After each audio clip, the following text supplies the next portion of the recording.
tal amigos y bienvenidos a nuestro video número 2 de la reseña del estudio Economía para Todos por el autor R.C. Sproul Jr. Y en este video vamos a mirar el capítulo 1. El capítulo 1 titula Dios creó la economía, mayordomía a la imagen de Dios. Y sé que este es un título poco convencional o poco común, pues afirmar que Dios creó la economía es una declaración muy fuerte. No obstante, el autor nos da en este capítulo un bosquejo de 8 partes. Estas 8 partes las vamos a ver de la siguiente manera. En la primera parte él nos da el bosquejo. Es importante tener en cuenta que este material es altamente bíblico, es justificado con pasajes bíblicos y con ejemplos extraídos de ahí. El mismo autor afirma que está feliz de afirmar de que la Biblia no es un manual de economía. Sin embargo, ya que es un libro inspirado por Dios, contiene principios y ejemplos que reflejan nuestro mundo creado y nuestra vida en sociedad y cómo funciona el orden en el mundo de acuerdo a la economía. Entonces, en este primer capítulo, para justificar que Dios es el dueño, o mejor, el creador de la economía y que es la mayordomía a la imagen de Dios, nos ofrece una lectura bíblica del capítulo número 1 y el número 2 de Génesis, y luego del Salmo 24 y del Salmo 104. Si juntamos estos pasajes podemos apreciar que todos tienen que ver con la creación de Dios y cómo el Señor diseñó todas las cosas con su magnífico poder.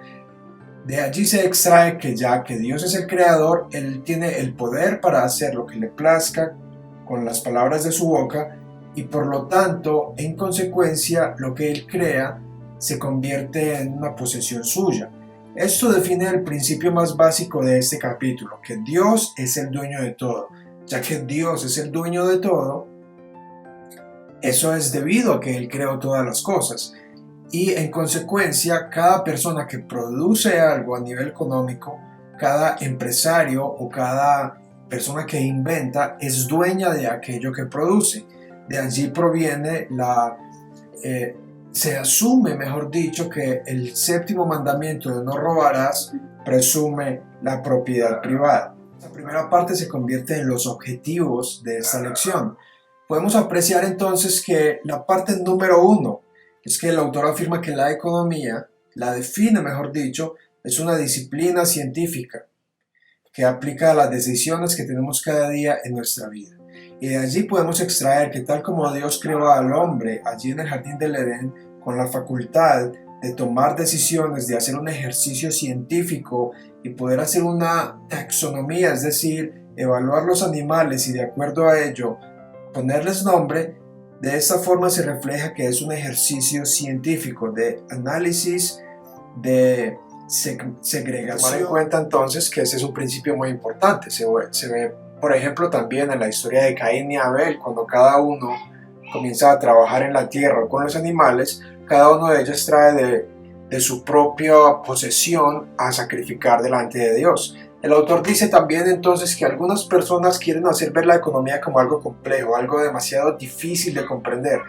Pero la verdad es que aún dentro de los países o grandes corporaciones, son seres humanos los que toman decisiones a diario. Y esto es importante durante este curso.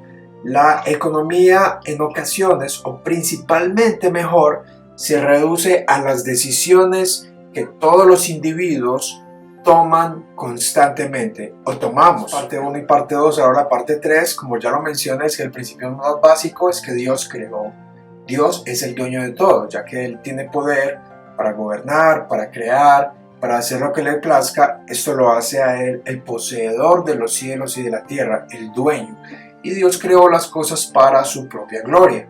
Es decir, que Él ha diseñado un mundo y unos seres humanos para que ellos reflejen su gloria como un espejo.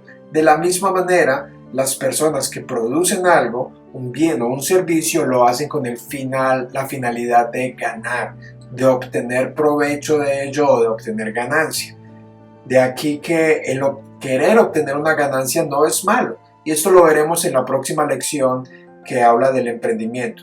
Pero por el momento, dejemos en que el hecho de que cuando las personas producen, inventan o ofrecen un bien o un servicio, lo hacen con el interés no solo de servirle a otras personas, sino de ellos obtener una ganancia. Número 4, Dios creó al hombre para reflejar su gloria. Es decir, que Dios creó al hombre que actúa con propósito, con interés personal, como lo mencioné, toma decisiones, es libre de tomar decisiones de acuerdo a las opciones que tiene y actúa de forma racional. También lo creó para que actuara debajo de su potestad, es decir, que el hombre le responde a Dios. Número 5. El hombre fue creado y puesto en el jardín con mandamientos específicos. A eso es a lo que el autor también llama, junto a otros teólogos, lo que es el mandato cultural. Y allí cita Génesis 1, 28 al 30, en donde el Señor le manda al hombre y a la mujer a fructificar, a multiplicarse, a ser fecundos y a llenar la tierra. También cuando pone Dios al hombre en Génesis 2, versículo 15, para que él labrara la tierra y la cuidara. Allí es donde podemos ver que el mandamiento de trabajar, el privilegio de trabajar y la facultad de hacerlo fueron establecidos con Dios antes de que el hombre pecara. Por tanto, el trabajo no es una maldición, sino que es una bendición, algo creado por Dios. De hecho, Dios es el primer trabajador porque Él trabajó 6 días creando el cielo. Dentro del bosquejo de este capítulo se nos enseña de que el hombre fue creado para discernir la naturaleza y dominar sobre ella. Por eso el mandamiento de señorearse. No es un enseñoreamiento de un autoritarismo o de un totalitarismo, sino que es más bien autoridad bien ejercida, de dominio, de expansión. El hombre estaba supuesto a trabajar, a producir, a transformar y a expandirse al resto de la creación. Y el autor nos dice, la economía es el hombre tomando decisiones en cómo utilizar mejor sus recursos limitados con el fin de ser un buen mayordomo delante de Dios. Entonces el autor hace la conexión entre lo que es la economía y la mayordomía. Y aquí resalto algo muy importante, que él habla de recursos limitados. Esto va en contra de lo que muchos científicos afirman de que el universo es ilimitado. Sin embargo, otros autores afirman que el universo es limitado. Y bueno, solo Dios es ilimitado porque eso es un atributo divino. Pero lo interesante es que antes de que el hombre pecara, ya Dios ya le había enseñado, le había dado a entender que tiene recursos limitados. Algunos recursos son como el tiempo. Los días siempre han sido de 24 horas. Otro es de espacio. El hombre no fue creado para clonarse o multiplicarse. Otro es que también tiene recursos limitados de capital, por ejemplo de tierra. Él necesita sembrar en un lugar específico, frutas en específico y no muchas al mismo tiempo. Entonces los recursos limitados son muy importantes. Esto les lleva al hombre y es un llamado a los seres humanos a tomar decisiones con los recursos limitados que tienen. Todos tenemos que hacer eso. Cuando estamos estudiando o trabajando necesitamos decidir bien sobre el tiempo que tenemos, el dinero que tenemos, la comida que tenemos, etc. Así que los recursos son limitados desde el principio con el fin de que el hombre reconociera de que solo Dios era el dueño de las cosas y que el hombre estaba supuesto a ser un mayordomo o un administrador de las cosas.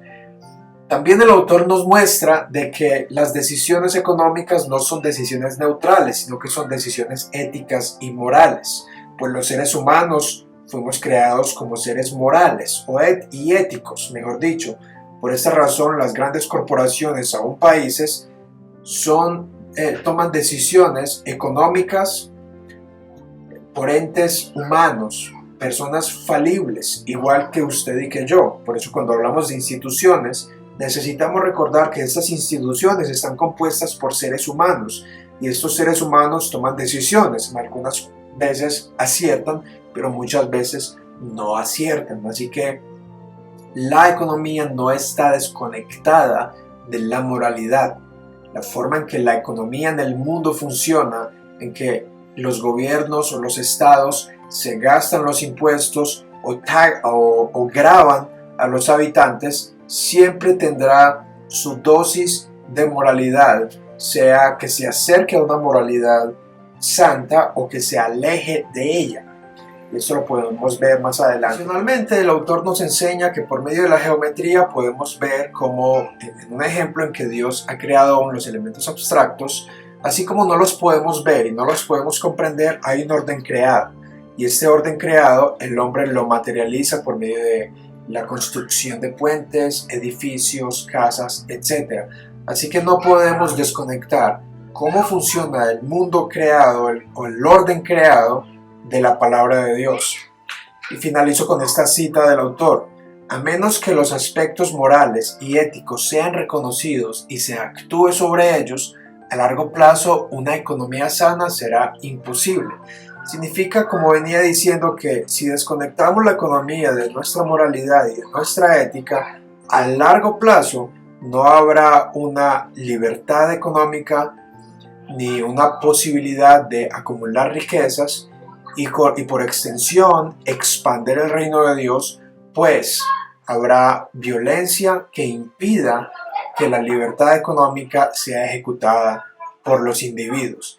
Finalmente hay unas preguntas y respuestas de aplicación que puedes ver allí en el libro. Si lo quieres descargar, hay unos ejercicios de selección múltiple, así que puedes estudiarlo en grupo, hacer una discusión, dejarlos de tarea para la próxima semana. Son algunas sugerencias que puedo dar para sacar al máximo provecho a este estudio básico de la economía. Entonces, para resumir, principio básico de por qué Dios creó la economía: es porque Él es el dueño de todo. Él creó las cosas y es el dueño de ellas. Así también nos creó a nosotros, y lo que producimos nos convierte en el dueño de esas cosas. Y como Dios es el dueño, le merece a Él que nosotros tomemos buenas decisiones, cada día decidamos mejor dentro de los recursos limitados que tenemos, con el fin de glorificarlo a Él.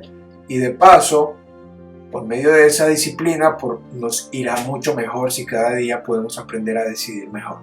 Saludos, puedes dar clic aquí para ver la introducción o eventualmente podrás ver el resto de los videos. Chao.